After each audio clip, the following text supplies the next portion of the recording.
ثواب مل رہے ہیں، اکیلے ابراہیم اور اسماعیل کو اتنے مل رہے ہیں۔ دنیا میں جتنی قربانیاں لوگ کر رہے ہیں، جتنا ثواب ان کو مل رہا ہے، اتنا اکیلے حضرت ابراہیم اور اسماعیل کو مل رہا ہے۔ مسلمان آپس میں دو محبت سے ملتے ہیں، حدیث پاک میں آتا ہے کہ ان کے جدا ہونے سے پہلے اللہ دونوں کے گناہ ایسے معاف کر دیتے ہیں جیسے خزاں کے موسم میں درختوں سے پتے جھڑ جاتے ہیں، ایسے ان سے گناہ جھڑ جاتے ہیں جب دو مسلمان صرف اللہ کے لیے آپس میں مصافحہ معاہدہ کر کے جدا ہوتے ہیں۔ اب یہ نیکیاں جتنی مسلمان جتنی دنیا کر رہی ہے اور قیامت تک کرتی رہے گی، ان سب کو جتنا ثواب ملے گا اکیلے ابراہیم علیہ السلام کو اتنا ثواب مل گا۔ ہم ملت ابراہیمی پر ہیں، اس میں ہمارے لیے میسج یہ ہے کہ جیسے حضرت ابراہیم علیہ السلام نے اتنے نیکی کے خیر کے کام شروع کر کے اپنے لیے ذخیرہ آخرت بنایا، ہمیں بھی اپنی زندگی میں کوئی خیر کا کام شروع کر جانا چاہیے۔ زندگی کا تو پتہ نہیں کس وقت شام ہو جائے، ہمیں بھی اپنی زندگی میں اپنے لیے کوئی ایک ذریعہ کوئی ایک کام ایسا چھوڑ جانا چاہیے کہ ہمارے مرنے کے بعد بھی اس نیکی کو اس کام کو جو لوگ کرتے رہیں گے ہمیں اس کا ثواب ملتا رہے گا۔ حضور نے ارشاد فرمایا صلی اللہ علیہ وسلم، اذا مات الرجل انقطع عمله، جب بندے پر موت آ جاتی ہے اب اس کے عملوں کا سلسلہ کٹ جاتا ہے، ختم ہو جاتا ہے۔ پہلے نمازیں پڑھتا تھا اب نہیں پڑھ سکتا، پہلے تلاوتیں کرتا تھا اب نہیں کر سکتا، پہلے صدقہ خیرات کرتا تھا اب نہیں کر سکتا۔ جتنے نیکی کے کام تھے پہلے زندگی تھی، نیکی کے کام کرتا تھا، اب زندگی نہیں رہی، نیکی کا کوئی کام بھی نہیں کر سکتا۔ اذا مات الرجل انقطع عنہ عمله، موت کے آنے سے نمازی اب نماز نہیں پڑھ سکتا، روزے دار اب روزے نہیں رکھ سکتا، کوئی حج اور عمرے نہیں کر سکتا، کوئی ذکر تلاوت تسبیحات نہیں کر سکتا۔ لیکن فرمایا الا بثلاث، مگر مرنے کے بعد بھی تین کام ایسے ہیں کہ انسان تو مر جاتا ہے، اس کے سانس رک جاتے ہیں، مٹی ہو جاتا ہے، مٹی میں مل کے مٹی بن جاتا ہے، اس کے اپنے بھی اسے بھول جاتے ہیں، ایسا اقارب رشتہ دار بھی بھول جاتے ہیں، حتیٰ کہ اولاد در اولاد چند نسلوں کے بعد اپنے بڑوں کو بھول جاتے ہیں۔ قبروں کا نشان کا پتہ بھی نہیں ہوتا کہ ہمارے پردادے جڑدادے اوپر والے ان کی قبریں کہاں ہیں، اس کا پتہ نہیں ہوتا، سارے ثواب کون کرے گا۔ لیکن فرمایا تین طریقے ایسے ہیں، تو مٹی ہو جائے گا، تو مر جائے گا، تیری سانس رک جائیں گے، لیکن تیرے نامہ اعمال میں نیکیاں پھر بھی لکھی جاتی ہیں۔ اللہ بثلاث، تین طریقے ایسے ہیں حضور صلی اللہ علیہ وسلم کی برکت سے اس امت کو ملے ہیں، انسانیت کو ملے ہیں۔ میں مر جاؤں گا، آپ میں سے کوئی مر جائے گا، مٹی ہو جائے گا، سارے بھول بھال جائیں گے، لیکن نامہ اعمال کھلا رہے گا، اللہ کی بینک میں اکاؤنٹ کھلا رہے گا، اللہ کی بینک میں اکاؤنٹ کھلا، نیکیاں جمع ہوتی رہیں گی۔ قیامت کا دن ہوگا، اعمال نامہ سامنے آئے گا، بندے کو دکھایا جائے گا، یہ تیری نیکیاں ہیں، وہ دیکھ کر کے حیران ہو جائے گا، یا اللہ یہ نیکیاں میں نے تو کی نہیں تھی، یہ کہاں سے آ گئی میرے نامہ اعمال میں؟ فرمایا جائے گا تو نے جو فلاں کام کیا تھا، اس کام کے بعد اسی کام کو قیامت تک جتنے لوگ کرتے رہے، جتنا ان کو ثواب ملتا رہا، اکیلے تیرے کھاتے میں ان سب کے برابر ثواب جمع، پہاڑوں سے بھی زیادہ نیکیاں۔ ہمیں بھی چاہیے کہ ہم بھی اپنی زندگی میں کوئی ایسا کام ضرور کر جائیں، ہم جو جائیداد چھوڑ جائیں گے، جو مکان چھوڑ جائیں گے، جو دکان چھوڑ جائیں گے، جو کاروبار چھوڑ جائیں گے، یہ کھانے والے شاید ہمیں یاد نہ کریں، شاید وہ ہمیں بھول جائیں، لیکن ہماری اپنی کی ہوئی نیکی جب تک چلتی رہے گی تو ہمارے نامہ اعمال میں نیکیاں لکھی جاتی رہیں گی۔ فرمایا نمبر 1 صدقۃ جاریۃ، کوئی ایسا خیر کا کام کر گیا کہ وہ آپ تو مر گیا، مٹ گیا، مٹی میں مٹی ہو گیا، لیکن اس کی نیکی سے اللہ کی مخلوق کو آج بھی فائدہ ہو رہا ہے۔ راستے کے لیے ایک اپنی دیوار پیچھے کر دی، ایک فٹ جو میں نے گلی میں ملا دیا، اب ظاہر ہے اس گلی سے مخلوق خدا کو فائدہ ہوتا رہے گا، تو اس کے نامہ اعمال میں نیکیاں لکھی جاتی رہے گی۔ کہیں پانی کا ذریعہ بنا دیا، کہیں کوئی اور طریقہ کر دیا۔ میں اکثر مثال دیا کرتا ہوں ساتھیوں کو سمجھانے کے لیے، آپ 200-300 روپیہ خرچ کریں، ایک قرآن مجید کا نسخہ لے لیں اور قرآن کا نسخہ لے کر کے کسی مسجد میں چلے جائیں، کسی مدرسے میں چلے جائیں، قاری صاحب قرآن پڑھا رہا ہوگا، ان کو جا کر کے کہہ دیں کہ یہ میں قرآن کا نسخہ لایا ہوں، جہاں جو بچہ قرآن کا حافظ بن رہا ہے مہربانی کیجئے اس کو یہ نسخہ دے دیجئے، وہ میرے نسخے پر قرآن کا حافظ بنے۔ اب وہ قرآن کا حافظ بنے گا، آپ کا 500-700 والا قرآن کا نسخہ استعمال کرے گا، اول تو حافظ بنتے تک وہ جتنے 2-3 سال لگیں، 4 سال لگیں، جتنے سالوں میں حافظ بنے گا وہ کتنی دفعہ پڑھے گا، نہ وہ خود گر سکتا ہے، نہ اس کا استاد گر سکتا ہے، نہ ماں باپ گر سکتا ہے۔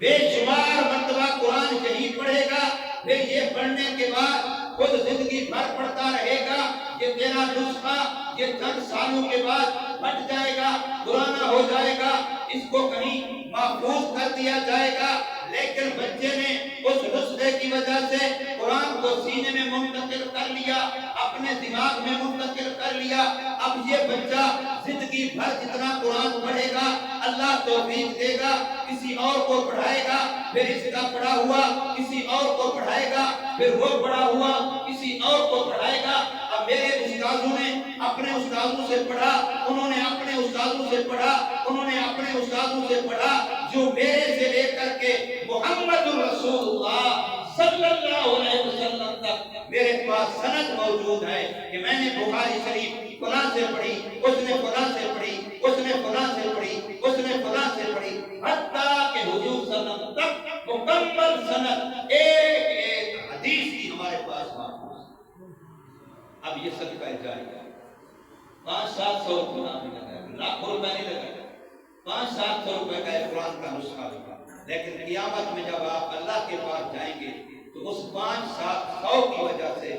اب کروڑوں اربوں کھربوں نہیں، میں کہتا ہوں دنیا کے کیلکولیٹر ان نیکیوں کا حساب کر سکتے ہی نہیں، اتنا نیکیاں آپ کے نامہ اعمال میں جمع ہوگی۔ میرے بھائیوں، یہاں سفر پہ جانا ہوتا ہے، لاہور کا سفر ہے، آپ اتنی تیاری کر کے جاتے ہیں، اگر کراچی کا سفر ہے اتنی تیاری کر کے جاتے ہیں، اگر بیرون ملک کا سفر ہے اتنی تیاری کر کے جاتے ہیں۔ موت والا سفر ایسا ہے جس کی کبھی انتہا نہیں ہے، اس سفر کے لیے خرچہ اتنا چاہیے جس کی کوئی انتہا نہ ہو۔ نیکیاں اگر آپ اتنا لے گئے جن کی کوئی انتہا نہ ہو تو پھر اگلے سفر میں کام آئیں گی۔ سفر لامحدود ہے، اگر خرچہ محدود ہوا تو جلدی ختم ہو جائے، اس لیے جیسے سفر لامحدود ہے اس کی کوئی حد نہیں ہے، تو پھر اس کے لیے جو سفر خرچ لے جانا ہے نیکیاں وہ بھی اتنا لے جائیے کہ ان کی کوئی حد اور لمٹ نہ ہو، اور وہ تبھی ہو سکتا ہے جب آپ کے لیے نیکیوں کا ایک چشمہ جاری ہو، جیسے چشمے سے پانی ختم نہیں ہوئی۔ آب زمزم کا چشمہ حضرت اسماعیل علیہ السلام کی ایڑی سے شروع ہوا، جس ابراہیم کی گردن کٹنے سے، گردن پہ چھری رکھنے سے، اس کے اپنے آپ کو پیش کرنے سے قربانی کی نیکی والا چشمہ شروع ہوا، اسی اسماعیل کی ایڑی سے آب زمزم کے پانی کا چشمہ شروع ہوا۔ پوری دنیا پی رہی ہے، پوری دنیا پی رہی ہے، کوئی ایک مسلمان دنیا میں شاید ایسا نہ ہو، مرد عورت چھوٹا بڑا، جو یہ کہے کہ میں نے آب زمزم نہیں پی۔ یہ الگ بات ہے کہ وہ مکے نہیں کیا ہوگا، یہ الگ بات ہے کہ اس نے عمرہ حج نہیں کیا ہوگا، لیکن آب زمزم اس کے منہ تک ضرور پہنچا۔ یہ اسماعیل علیہ السلام کی نیکی، یہ ان کا چشمہ، جیسے وہ چشمہ جاری ہوا اور دنیا کی بڑی سے بڑی طاقت نے زور لگا کے دیکھ لیا، پانی کا لیول کم نہیں ہوا۔ جہاں کنویں میں چشمے میں پانی کھڑا ہے، جتنی بڑی سے بڑی موٹریں لگا کر کے پانی کھینچا، اس میں 1 انچ بھی پانی نیچے ہونے کو تیار نہیں ہے، اور اگر نہ نکالیں تو جہاں کھڑا ہے وہاں سے باہر جانے کو بھی تیار ہے نہیں ہے۔ اس لیے کہ حضرت حاجرہ نے اس وقت جب دیکھا کہ چشمہ نکل رہا ہے تو اپنے کنکریوں سے یوں مٹی اکٹھی کرنی شروع کی اور پھر زم زم زم زم، اس کا معنی ہے رک جا رک جا رک جا۔ علماء نے لکھا ہے اگر امی حاجرہ یہ نہ کہتی تو یہ آب زمزم خود ہی پوری دنیا میں ہے۔ اور آج کوشش کی ہے پائپ کے ذریعے سے، نل کے ذریعے سے، مشین موٹر کے ذریعے سے کہ یہ آب زمزم کا پانی مکے سے مدینے لے جائیں۔ حکومت نے سارا زور لگایا، نہیں کیا۔ آج ہر ٹینکیوں کے ذریعے لے جاتے ہیں، مر کے لے جاتے ہیں، نل کے ذریعے بڑھ کر کے مدینے یہ پانی نہیں دیا۔ سعودی حکومت نے پورا زور لگایا، ساری ٹیکنالوجی استعمال کر۔ کیوں؟ امی نے فرمایا تھا رک جا رک جا رک جا، اب یہ بڑھ کر کے کہیں نہیں جاتا۔ تو قربانی یہ خاندان ابراہیم کی یاد ہے، قربانی حضرت اسماعیل علیہ السلام کا صدقہ جاریہ ہے، ابراہیم علیہ السلام کا صدقہ جاریہ ہے۔ اور دوسری چیز فرمایا او علم ينتفع به، کوئی ایسا علمی سلسلہ چاہے وہ علم دین کا ہو چاہے وہ علم دنیا کا، میں اس میں بھی تعمیم کرتا ہوں۔ علم علم ہے، دین کا علم بھی علم ہے، دنیا کا علم بھی علم ہے۔ دین کے علم کا استاد بھی استاد ہے، دنیا کے علم کا استاد بھی استاد ہے۔ کوئی بھی علمی ذریعہ، کوئی بھی علمی طریقہ ایسا دنیا میں چھوڑ کے جائیں، آپ کسی کو کوئی ہنر سکھا کے جائیں، آپ کسی کو کوئی دین کی بات سکھا کے جائیں، اور کچھ نہیں اپنے بچوں کو اتنا سکھا کے جائیں کہ بیٹا جھوٹ نہیں بولے، آپ اپنے بچوں کو اتنا سکھا کے جائیں بیٹا کبھی کسی سے خیانت نہیں کرنی، آپ اپنی اولاد کو اتنا سکھا کے جائیں کہ بیٹا پانی پینے کا سنت طریقہ یہ ہے، سونے کا سنت طریقہ یہ ہے۔ کوئی آپ نیک عمل علمی حد تک اپنی اولاد کو سکھا کے جائیں، وہ پھر اپنے اولاد کو سکھائیں گے، وہ اوروں کو سکھائیں گے، جب تک یہ نیکی چلے گی تیرے نام اعمال میں نیکیوں کا اندراج ہوتا رہے۔ اور تیسرا فرمایا او ولد صالح یدعونا، اپنی اولاد کو ایسا نیک بنا جاؤ کہ وہ کبھی بھی تمہیں دعاؤں میں نہ بھولے، اپنی اولاد کو ایسا نیک بنا جاؤ کہ وہ اپنی دعاؤں میں تمہیں کبھی نہ بھولیں، ورنہ پھر اپنے آپ کو دیکھ لیجئے کہ آپ اتنی دعائیں کرتے ہیں اپنے ماں باپ کے لیے، جو اپنے لیے نہیں کرتا وہ اپنے ماں باپ کے لیے کیا کرے گا۔ میں آج صبح بھی درس میں کہہ رہا تھا، میں نے کہا صبح کی نماز میں بھی مسجدوں میں نمازی جا کے گن لو، پھر عید کے وقت بھی نمازی گن لینا، آئیں تو اسی محلے کے لوگ نا، کسی اور محلے سے نہیں آتے۔ صبح کی نماز زیادہ فرض ہے، زیادہ ضروری ہے، فرض عین ہے۔ اس نماز میں 10 نمازی، 5 نمازی، 15 نمازی، 20 نمازی، عید کے وقت ماشاءاللہ۔ مولانا طارق امین صاحب گلستان کالونی عائشہ مسجد میں جمعہ پڑھاتے تھے، اب تو ایک جگہ پر مستقل جمعہ نہیں ہے، اس وقت عائشہ مسجد مستقل جمعہ بہت بڑی مسجد ہے، گلستان کالونی کی عائشہ مسجد فیصل آباد میں۔ تو ایک جمعے پر انہوں نے فرمایا یہ جو لوگ جمعے پر آئے ہیں یہ گلستان کالونی کے باہر سے آئے ہیں،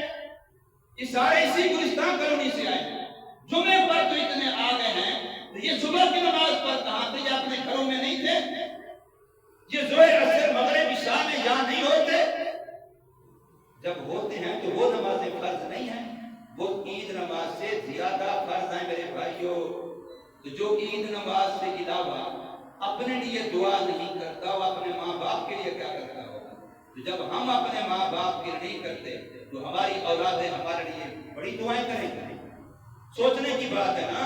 اللہ نے کھوپڑی اگر دی ہے اور مرنے پر یقین ہے، قبر کو حق مانتے ہو تو خدا کے لیے سوچو کہ جب میں اپنے ماں باپ کو 24 گھنٹوں میں ایک دفعہ یاد نہیں کرتا تو پھر میری اولاد مجھے کیسے یاد کرے گی؟ یہ خیال اس کو محاد اس کو جنون۔ جو بندہ نماز پڑھتا ہے، جو بندہ نماز پڑھتا ہے، 5 وقت کی نماز پڑھو پابندی سے، رب کعبہ کی قسم ہے تم ماں باپ کے سب سے بڑے فرما بردار، اس لیے کہ میرا اللہ کسی بھی نماز کا، فرض نماز ہو، واجب نماز ہو، سنت نماز ہو، نفل نماز ہو، میرا اللہ کسی نماز کا اس وقت تک سلام نہیں پھیرنے دیتا جب تک نماز والا اپنے ماں باپ کے لیے دعا نہیں کرتا۔ ربنا اغفر لی ولوالدی، جب تک یہ نہیں پڑھے گا اللہ فرماتے ہیں سلام نہیں پھیرنے۔ پہلے اپنے ماں باپ کے لیے دعا کر پھر سلام پھیر۔ اتنی بڑی بات، یہ ماں باپ کے حق کا پتہ چلتا ہے کہ میرے رب نے ضابطہ بنا دیا ہے۔ یہ الگ بات ہے کہ ہم ماں باپ کا حق سمجھیں یا نہ سمجھیں، ورنہ میرے اللہ کے ہاں ماں باپ کا یہ مقام ہے۔ فرمایا تم ساری زندگی جتنا زور لگا لو ماں باپ کو راضی خوش کرو، ان کا حق ادا نہیں کر سکتے ہو۔ اللہ سے دعا کیا کرو، یا اللہ جیسے یہ میرے بچپن میں میرے اوپر رحم کرتے تھے، میری پیشاب بھی صاف کرتے، پخانہ صاف کرتے، کپڑوں کا خیال رکھتے، سردی کا خیال رکھتے، گرمی کا خیال رکھتے، کھانے پینے کا خیال رکھتے، یا اللہ اب میرے ماں باپ تیرے حوالے ہیں، تو ان سے زیادہ ان پر رحم کر۔ رب ارحمہما کما ربیانی صغیرا۔ اس لیے میرے بھائیوں، اس عید کا میسج جہاں حج ہے، عید قربانی کا میسج جہاں قربانی ہے، اس عید قربانی کا میسج اسماعیل علیہ السلام کی طرف سے یہ ہے کہ تیرے باپ نے چاہے تجھے جنگل میں پھینک دیا ہو، تیرے باپ نے چاہے تیری ماں کو بھی جنگل میں چھوڑ دیا ہو، تیرے باپ نے چاہے تیرے اوپر شفقت کا ہاتھ نہ رکھا ہو، محبت پیار سے نہ پالا ہو، دور کر دیا ہو اپنے سے، لیکن ہے تو تیرا باپ نا، وہ تیری گردن پہ چھری بھی چلائے تو مان۔ ہے تو تیرا باپ نا، وہ تیری گردن پہ چھری بھی رکھے تو تانا نہ مارنا کہ تو نے میرے لیے چھوڑا کیا ہے، تو نے میرے لیے بنایا کیا ہے، تو نے مجھے دیا کیا ہے، یہ نہ کہنا اس کے باپ ہونے کی وجہ سے اس کا اتنا حق ہے کہ وہ تیرے جان کا بھی مالک ہے، انت ومالک لابیک، تیرے مال کا بھی مالک ہے۔ اور ابراہیم و اسماعیل نے یہ بھی میسج دیا کہ اسماعیل کے گھر میں جا کر کے ابراہیم علیہ السلام نے صرف اتنا میسج دیا تھا کہ بیٹا اسماعیل جب گھر آئے تو اس کو بتانا کہ اپنے گھر کی چوکھٹ تبدیل کر دے۔ جب بیٹا گھر آیا، ابو چلا گیا تھا، بیوی نے بتایا ایک بابا آیا تھا، اس نے کہا کہ میں اسماعیل کا ابو ہوں، ملنے کے لیے آیا ہوں، لیکن آپ گھر میں نہیں تھے۔ وہ چلا گیا لیکن میسج دے کے گیا کہ گھر کی چوکھٹ تبدیل کر دینا۔ مجھے نہیں پتا اس کا کیا مطلب ہے، اس کا پیغام ہے میں آپ کو پہنچا رہی ہوں۔ بہو نے پہنچایا، اسماعیل نے سنا، حسرت کا اظہار کیا کہ ابو بڑے عرصے کے بعد آئے، کاش حسرت ملاقات نہیں ہوئی، لیکن بیوی کو بتایا ان کے پیغام کا معنی یہ ہے کہ میں تجھے طلاق دے دوں، لہذا میرے باپ کی خواہش یہی ہے، میں اپنے باپ کی وجہ سے تجھے طلاق دوں۔ نہیں پوچھا میرا جرم کیا ہے، تیرا جرم کیا ہے، وہ کیوں کہہ کے گئے، اس وجہ سے باپ نے کہا ہے، بیوی چھوڑ دی، باپ نے کہا ہے، گردن کٹوانے کے لیے تیار ہو گیا۔ خدا کے لیے تم اور کچھ نہ کرو، باپ کے کہنے پہ اپنے سر کے بال تو اسی طرح بنوا لیا کرو جیسے باپ چاہتا ہے۔ میں نوجوانوں سے عرض کر رہا ہوں، اور کچھ نہ کرو ماں باپ کے لیے، اتنا تو کر دیا کرو کہ ابا جان عید آ رہی ہے، اس عید پر میں جوتا اور سوٹ اپنی مرضی کا نہیں لوں گا، اب تیری مرضی کا لوں گا۔ امی ابو جو تمہیں پسند ہو میں اس طرح کے کپڑے پہن لوں گا، میں اس طرح سے سلائی کروا لوں گا۔ اور کچھ نہ کر سکتے ہو، ماں باپ کے کہنے پر مہربانی کیا کرو، اپنے یار دوست کو چھوڑ دیا کرو، بیوی نہ چھوڑو، یار دوست کو چھوڑ دیا کرو۔ ابو کہہ رہا ہے اس بندے سے دوستی نہ کرو، اس بچے سے کے ساتھ نہ اٹھا بیٹھا کرو، لیکن الٹا ماں باپ کو کوستے ہو، ماں باپ کے کہنے پر اپنے دوست یار بھی نہیں چھوڑتے ہو۔ کس منہ سے قیامت میں محمد کریم صلی اللہ علیہ وسلم کے سامنے جاؤ گے؟ میرے آقا کی امی اور ابو تو ابھی حضور ماں کے پیٹ میں تھے، فوت ہو گئے، امی ابھی چند سالوں کے تھے، سنبھال سوچ کو سمجھ کو نہیں آئے تھے، 4 سال کے تھے، امی بھی فوت ہو گئی۔ حضور قبر کے پاس سے گزرے تو امی کی قبر پر لیٹ گئے، جیسے ماں کو جب بھی پہنتے ہیں ایسے قبر کو جب بھی پہن کے رونے لگ گئے اور کہنے لگے کہ امی اگر تو زندہ ہوتی تو میں تیری خدمت کرتا، میں تیرا ادب کرتا، احترام کرتا، میں تجھے خوش کرتا۔ اب اپنی ماں کے لیے حسرت بھرے کلمات کہہ کر کے مجھے اور آپ کو میسج دیا ہے۔ اللہ ہمیں سمجھ نصیب فرمائے اور ان باتوں پر عمل کی توفیق عطا فرمائے۔ تو قربانی کا میسج، جہاں قربانی ہے، حج ہے، وہاں قربانی کا میسج اپنے بڑوں کا ادب کرنا ہے، اپنے ماں باپ کا ادب کرنا ہے، ان کا کہنا ماننا ہے۔ یہ نماز عید قربانی ہے، اس کو عربی میں عید الاضحیٰ کہتے ہیں۔ تو ابھی ہم نماز پڑھیں گے، 2 رکعت نماز عید واجب، 7 زائد 6 تکبیروں کے، پیچھے امام کے، منہ کعبہ شریف کی طرف۔ یہ ساری چیزیں دل میں خیال کر لینا کافی ہے، زبان سے کہنا کوئی ضروری نہیں ہے۔ دل میں خیال ہو کہ میں 2 رکعت نماز عید قربانی پڑھ رہا ہوں، جس میں پہلی رکعت میں 3 تکبیریں زائد ہوں گی، دوسری رکعت میں بھی 3 تکبیریں زائد ہوں گی، تو 6 تکبیریں، تکبیر کہتے ہیں اللہ اکبر کہنے کو، تو 6 تکبیریں 6 مرتبہ اللہ اکبر زائد کہا جائے، 7 زائد 6 تکبیروں کے، پیچھے امام کے اللہ اکبر۔ نماز شروع ہو جائے گی، امام بھی اللہ اکبر کہہ دے گا، ہم بھی اللہ اکبر کہہ دیں گے، امام بھی ثنا پڑھے گا سبحانک اللہم و بحمدک، ہم بھی ثنا پڑھیں گے۔ اب ثنا پڑھنے کے بعد ہم خاموش ہو جائیں گے اور امام کی طرف متوجہ ہوں گے، تو امام زور سے 3 مرتبہ کہے گا اللہ اکبر اللہ اکبر اللہ اکبر۔ تیسری مرتبہ کے بعد ہاتھ باندھ لیں گے، پہلی 2 مرتبہ ہاتھ چھوڑ دیں گے، اس کے بعد امام قرات شروع کر دے گا، ہم قرات کو سننے کی طرف متوجہ رہیں گے۔ ہمارا امام ہم سب کی طرف سے نمائندہ ہے، وہ اللہ سے بات کر رہا ہے ہماری طرف سے قرآن پڑھ کر کے، اور ہماری نمائندگی کر رہا ہے۔ اس کے بعد رکوع ہوگا، سجدے ہوں گے، اگلی رکعت شروع ہو جائے گی، امام اٹھتے ہی قرات شروع کر دے گا، ہم امام کی قرات سنتے رہیں گے۔ جس وقت قرات مکمل ہو کے رکوع کا وقت آئے گا، اب رکوع کی طرف نہیں جانا، جلدی نہیں کرنی، امام پھر 3 دفعہ کہے گا اللہ اکبر اللہ اکبر اللہ اکبر۔ یہ 3 دفعہ ہاتھ اٹھائیں گے اور ہاتھوں کو چھوڑ دیں گے۔ چوتھی دفعہ امام کہے گا اللہ اکبر، اب ہاتھ نہیں اٹھانے، اب رکوع میں چلے جائیں۔ اس طریقے سے پھر سجدے ہو کے نماز پوری ہو جائے گی، سلام پھر جائے گا۔ جیسے آپ قاعدے کی شکل میں اتحیات کے اندر بیٹھے ہیں ویسے ہی بیٹھے رہیں، اپنی حالت کو نہ بدلیں، ادھر ادھر نہ دیکھیں، باتیں نہ کریں۔ ابھی آپ نماز کی حالت میں ہیں، سلام کے بعد بھی آپ اسی طرح بیٹھے رہیں۔ امام کھڑا ہو کے 2 خطبے پڑھے گا، عربی میں خطبہ پڑھا جاتا ہے۔ یہ الگ بات ہے کہ ہم بیچارے مسلمان اتنا علم رکھتے ہیں کہ ہمیں پتہ نہیں کہ ہمارا امام کیا پڑھا ہے، ویسے ہم پڑھے گے والے شاید تو بول دیا ہے بیچارے، اس لیے خطبے سننے ہیں یہ واجب، بالکل ویسے بیٹھے رہیں۔ ہاں کسی کو عذر ہو اللہ نہ کرے نہیں بیٹھ سکتا تو وہ اپنی حیات بدل سکتا ہے، مجبور آدمی کے لیے شریعت میں جبر نہیں ہے، ورنہ اسی طریقے سے بیٹھے رہے۔ اب جب خطبے مکمل ہو جائیں گے، اب اس کے بعد دعا ہوگی، دعا کے ساتھ ہماری عید نماز کا عمل مکمل ہو گیا۔ اس کے بعد عمومی طور پر ہم آپس میں ایک دوسرے کو مبارکبادی دیتے ہیں، مصافحہ کرتے ہیں، معانقہ کرتے ہیں، گلے ملتے ہیں۔ میں پہلے بھی کئی مرتبہ کرتا ہوں، ہر عید پر کرتا ہوں، یہ شریعت کے لحاظ سے فرض واجب سنت نہیں ہے، کوئی نہ کرے وہ گنہگار نہیں ہے، اس نے دین کا کوئی کام نہیں چھوڑا ہے۔ ہاں اگر آپ سمجھتے ہیں کہ فلاں جو میرا بھائی ہے، میرے دل میں شاید اس کے بارے میں کوئی کٹر ہو، کوئی کدورت ہو، یا اس کے دل میں ہے، تو پھر ضرور مصافحہ کیجئے، معانقہ کیجئے، جب بھی پہنیے 3 دفعہ پہنیے، تاکہ ہمیں پتہ چلے ہمارے دل پاک اور صاف۔